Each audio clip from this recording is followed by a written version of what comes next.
from the Goleta urban limit line to the Mexican border is pretty much developed. Would you like to see Orange County on the Gaviota Coast? That could very well happen.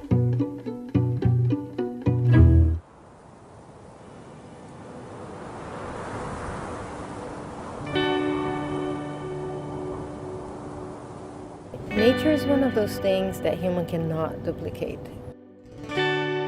This is the last significant stretch of relatively undeveloped and relatively unprotected rural coastal land in Southern California.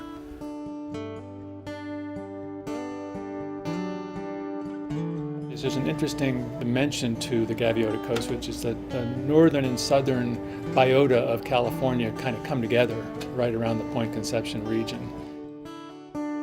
It's a fragile ecosystem, and it's a very rare ecosystem, and there isn't another one like it on the earth. It's incredibly scenic. Very few places where you can drive right along the water and see open space. These resources are extraordinarily valuable and rare, and if we don't protect them, they will be gone forever.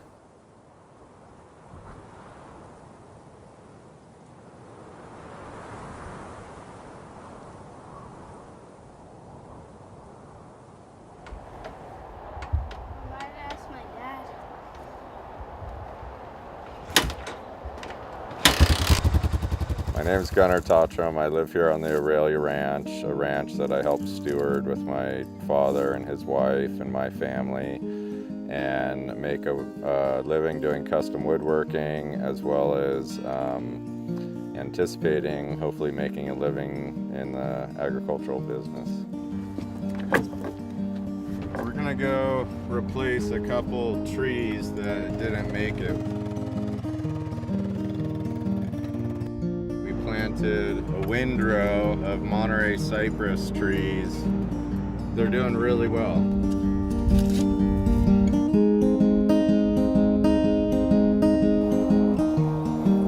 Trees do so much for us.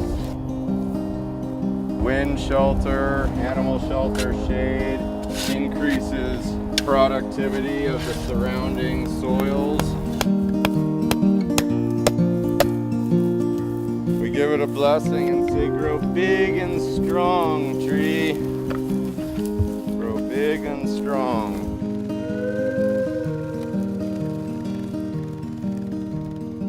You know, in rural areas all across the country, families are losing their farms and ranches to the process of suburbia invading rural areas. Humanity, society, suburban living starts to work its way into the cracks and starts to make it harder and harder to have a working, viable agricultural landholding on the Gaviota Coast. You know, we're seeing it all move towards higher net worth, higher value properties, especially in Southern California, which is pushing farmers and pushing agriculture out of viability. When you get development into rural areas, it increases property values, which seems like a good thing, but that also increases the pressure to develop, and in some areas also results in an increase in property taxes. And the profit margins on family farms and ranches is so small that that increase in property taxes wipes out their profit, and they wind up having to sell it. My oldest son, who's 10, he had some experience where he met a knife maker and he was loving this knife maker. And my son said, I'm gonna come back and move to Alaska and become a knife maker. And then he paused and he said, when I'm 55. And the knife maker looked at him and said, when you're 55? And he said, yeah, I'm gonna need to work on the ranch till then. So that was pretty special to hear him say that at 10, you know, the notion that like dad really needs me on the ranch. It seems sad that we'd lose a ranch of 150 years just to pay the man. And then what, you know, nobody can afford to buy it that wants to stay in agriculture. There's no foundation, you know, supporting this ranch or this family or anything. It's month to month. When agriculture falls, when agriculture no longer pays, when agriculture doesn't make sense anymore, the result is pavement. Like right now, the pressure's there because look at what's for sale. Everything's for sale. Santa Barbara Ranch is for sale, Dos Pueblos Ranch is for sale, Las Varas is for sale. Someone's gonna buy it. So you can see this whole eastern part of Gaviota is pretty susceptible to some extreme changes. Well, with the urban limit line, you're supposed to have a limit on suburban sprawl. All we have to do is look south to see what could be coming, you know. So how do we protect against that?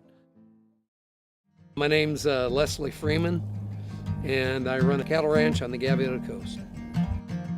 When my parents passed away, we had a huge amount of inheritance tax to pay. So I could come up with some of the money with the ag conservation easement from the land trust. With the land trust, we can do whatever we need to do. Obviously, we can sell the ranch if we want, but it made it affordable to keep.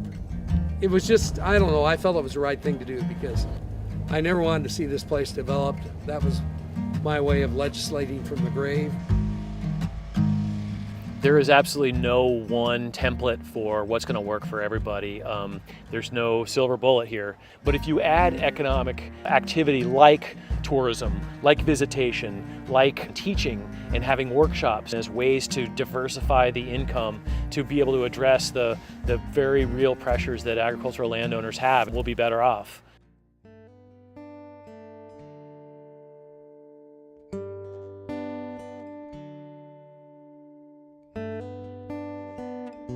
People are amazed, like you can't have tours. You can't have people come and give you tours on the ranch. That's not currently allowed. You can't have weddings. You know, you can't even bale your own hay without getting a permit.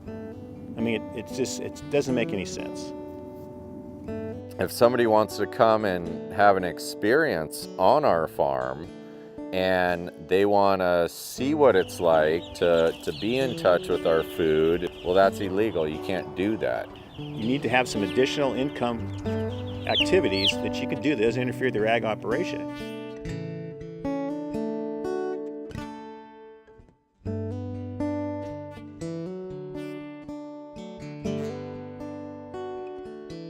What this permit structure will do is reduce the permitting requirements for some items. And I think it was one of the hallmarks of the GavPac that we could create those new types of streamlined permitting for beginning enterprises to see if they worked. If you're doing something small scale, it should have less of a permit than if you're industrial scale. And that's a part of the plan that I'm proud of. So hopefully that will see the light of day.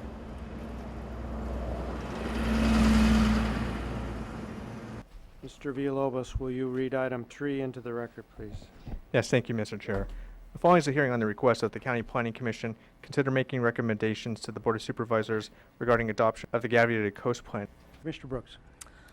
Okay, I'm going to move on to page 38 and farm stands. I'm kind of curious, staff, are there any existing farm stands now on the Gaviota Coast? My question would be, why would we want to do this? We don't have anybody doing this now. We don't anticipate anybody do it in the future. I understand their farm stands, but the problem in this county is when somebody says farm stand without an exact definition, tends to be zoning creep. You know, farm stands become these little stores with a sign that's lit throughout the night. You know, I could go on and on forever, but anyway. So I'll call on Mr. Gunnar Tautrim first. I gotta admit, I'm kind of jumping out of my seat sitting there. We want to support this local food economy, and how better to do it than to make it available to people instead of this fear of, oh my God, if there's a farm stand, it's going to be a 7-Eleven. It's not going to be a 7-Eleven. Why? Because the GavPac spent countless hours putting in all these mitigations for the concerns. You want to disincentivize agriculture, then require people to go so far in debt on one specific thing that's their life. The greatest threat is a misunderstanding of what we're after, because once people realize what we're after, I know people are in support of it. We're in a space where we've hosted agricultural leaders around the world to come and teach workshops and trainings for our local community. People that have this amazing ability, we want to transfer that down to our local agriculturalists. How better to do that than to host workshops, trainings on ag land, invite agriculturalists to come and have that exchange. So we've since stopped doing this because we're waiting for the county to address issues like this. Ranchers and landowners and farmers are inherently environmentalists on some level. It is in their best interest that the land is productive and healthy. Aurelia Ranch in Gaviota, Gunnar Tautrim and myself and many others have worked for many years on the project out there, slowly and organically growing a system that is going to be resilient over time and will need very little input of money or energy. Everyone wants to do the right thing. We're all on the same page here. We all have the same goal. I absolutely endorse the folks who are thinking about evolved interactions with the land and ways to make the working landscape viable, and it's going to be really an important part of the tapestry of how the Gaviota Coast meets the future. Absolutely. Gunnar's creative, and we need more creative young agricultural minds if we're going to keep that on the coastline. The average age of a farmer in this county is probably over 65 years old, and who's going to take over those properties if we don't have another generation? Who's going to make these lands profitable in the era of droughts and climate change? It's the creative folk. He loves that ranch. His whole family's on the ranch. So he's like, I think, the 5th generation. So yeah, it's a lot of history there. He wouldn't let that go away. My main motivation for fighting the fight to save this coast and save this ranch is the legacy that we have here. My boys are 7th generation on the same piece of property. We basically want to have a secure next generation that's inspired to become growers of our food. I see opportunity. I really see an amazing opportunity for this coast to be an example of positive change.